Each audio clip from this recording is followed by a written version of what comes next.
everybody. Well,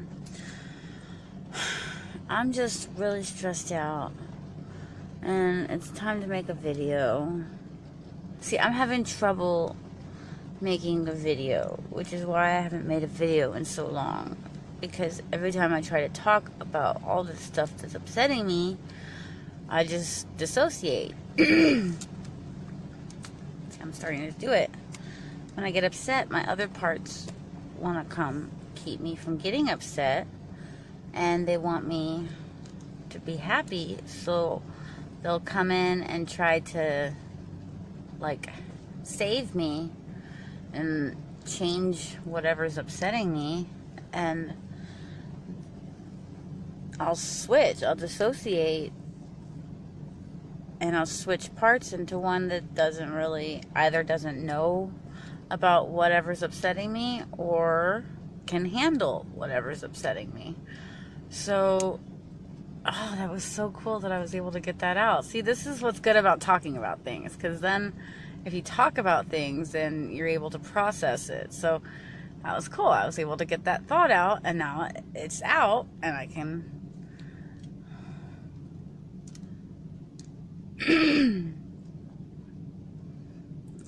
wait. What was I talking about? Oh, I lost it.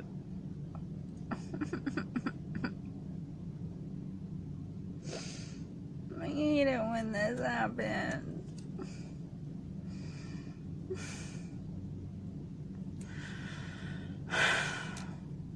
I know that I was talking about what I was upset about. And I know I'm upset about a lot of different things right now.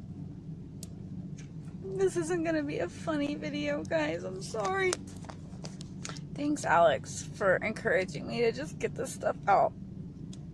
Because I'm sure everybody's having a hard time with this quarantine. But, like,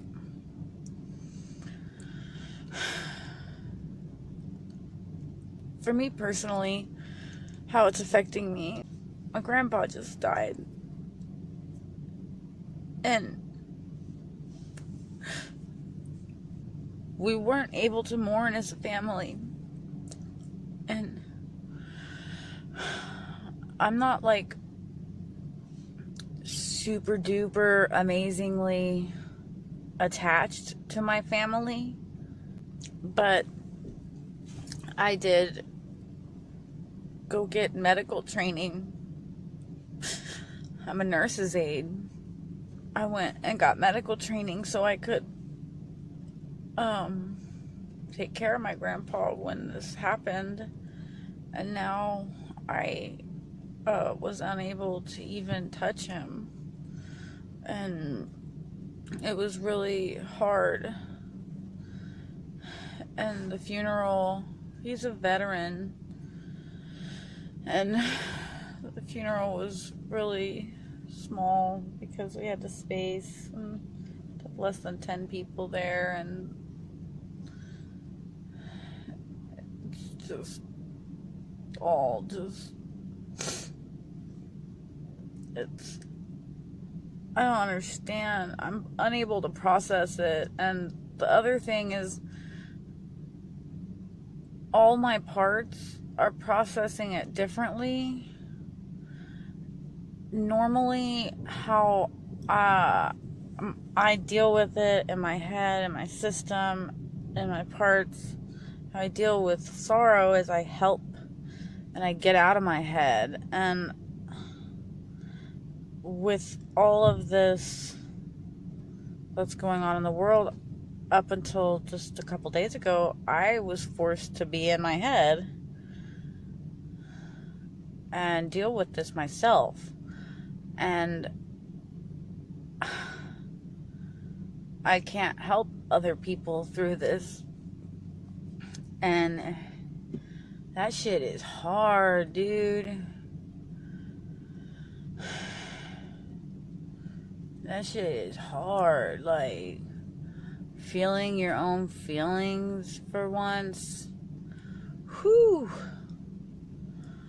Like when your therapist says sit with that feeling. Oh, I fucking hate that shit. Oh my God. Sit with that feeling. Oh my God. Fuck you. You sit with that feeling. And then you know what? Through this whole thing, all we've had to do is sit with our feelings. That now I finally, right this second, I get what they're talking about with sit with that feeling. And God, oh, they mean to feel your feelings, to sit with it, to go sit there and feel that feeling. Don't do anything to change it. Just sit there and feel those feelings. Oh, man. I have done everything in my life to not feel feelings. And I thought I was doing the right things. Like I would go help people. And before I've even done the wrong things. I've done drugs.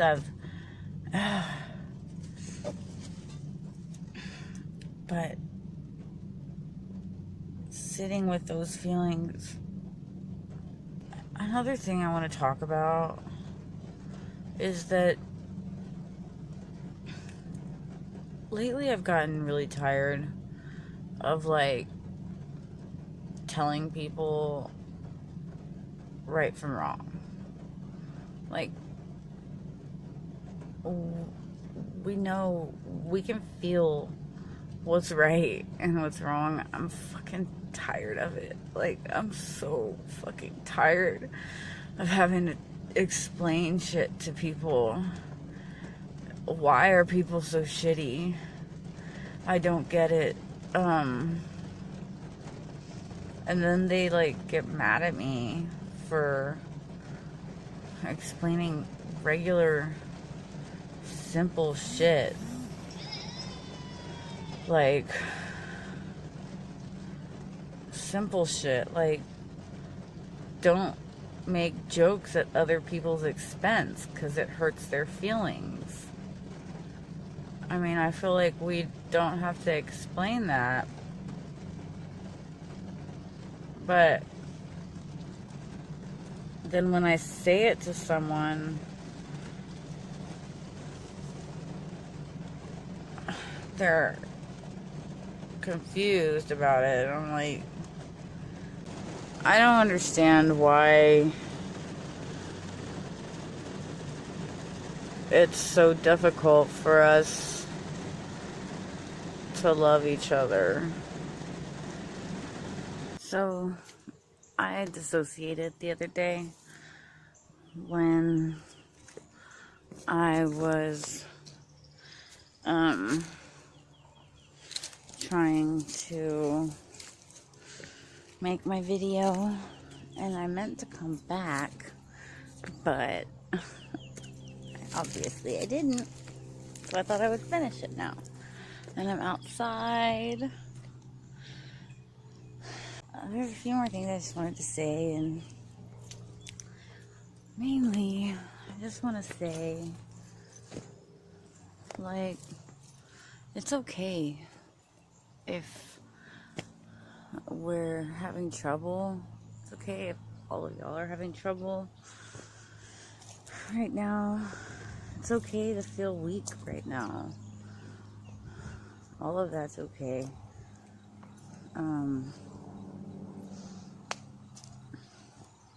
It's a hard time right now. It's okay. And we should be allowed to express our weaknesses and our hardships. Let me get down here real quick. Okay. Look where I came.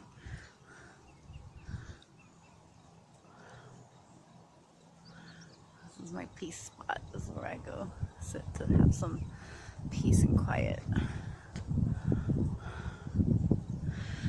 I have my peace and quiet.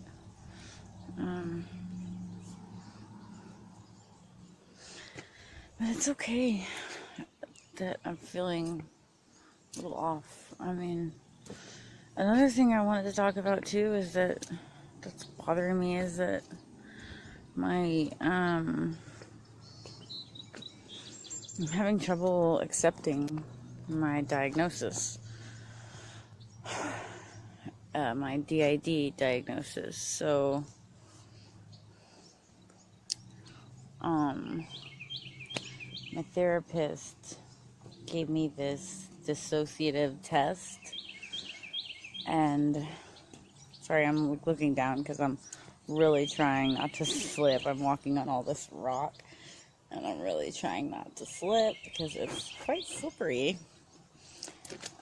But she wanted to see how much I'm dissociating, and there's this like scale test where it asks you all these questions, like on a scale of 0% to 100%, how often do you, like, it says like, oh, I wake up and find that I've bought things that I don't remember buying. And then you put on a scale of 0 to 100% how often that happens. And it's weird to write on a percentage scale how often that happens. But, and then some of them are hard questions because it's like things that happen to everybody, like highway hypnosis, and it describes highway hypnosis, that you get in your car and you arrive somewhere and you find you don't remember the details of the trip. And it's like, that happens to everybody. And it's just a matter of how often it happens. And unfortunately to me, it happens like almost every time I drive anywhere. There is some of my trauma that's linked to cars. A lot of my trauma is linked to cars, but a lot of that was later in my life, which I don't know if that has anything to do with anything. But the bottom line is, this test, when she gave it to me the first time, I tried to answer it like an average person without DID would answer it. So I tried to sway the test, to make it look like I wasn't experiencing symptoms. And the score came back pretty high. And the way they score it is, if you score higher than a 31, then you have dissociative, you're dissociating. And if you score higher than 50 something, then you have a severe dissociative disorder. Well, I scored like 59 or something like that, and I freaked out because I thought I had tricked the test and that I was gonna show her that she was wrong, but I was wrong. And it showed me that I just don't know how to answer like a normal person.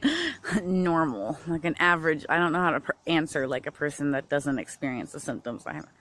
So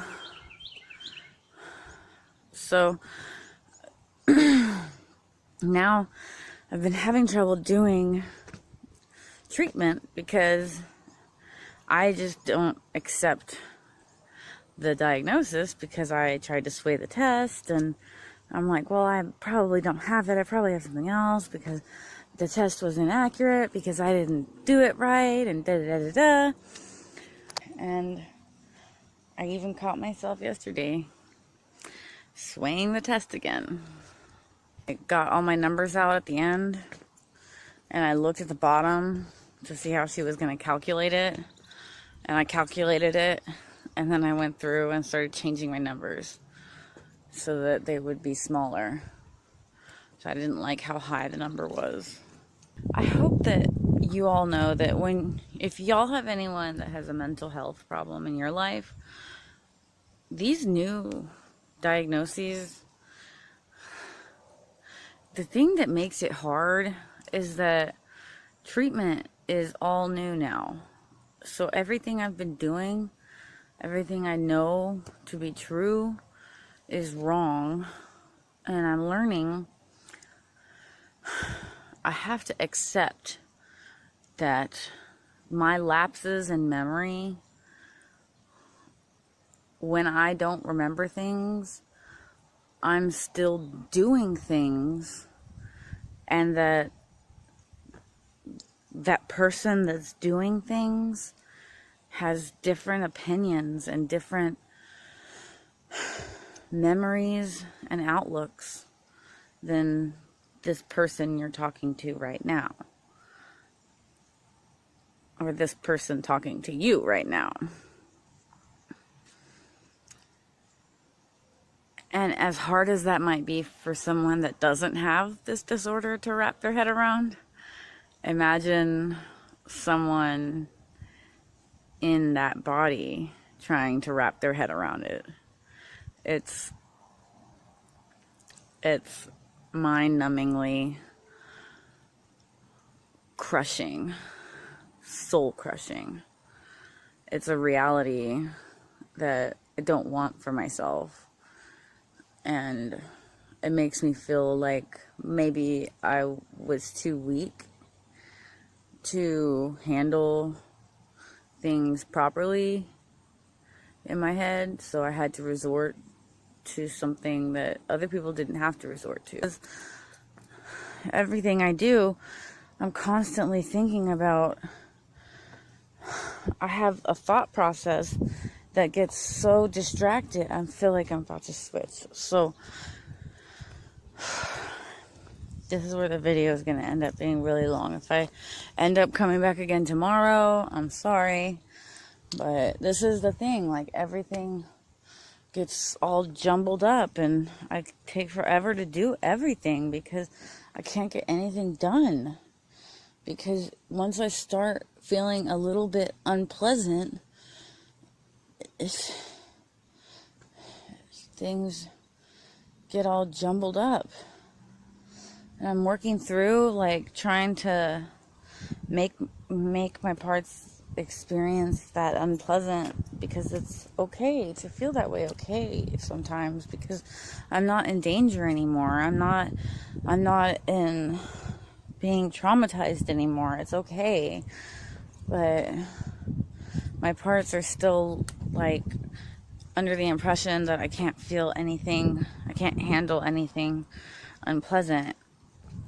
And I think that's because at the time, like up until, I don't know, 8 years ago, I was going through so much unpleasant all the time that if I handled anything else, if I thought about anything else that was more unpleasant, if I got any more upset on top of everything else that I was already dealing with, that I probably would have just had a mental breakdown. So they were like, just deal with what's at hand right now in front of you. Deal with what's on your plate. Eat your food. Then we'll deal with the leftovers later. But, like, later never came, because the trauma kept happening and kept happening and kept happening and kept happening. And then finally, in my late 20s, I slowed down, I got my stuff together, and stopped traumatizing myself. And it's just a mess.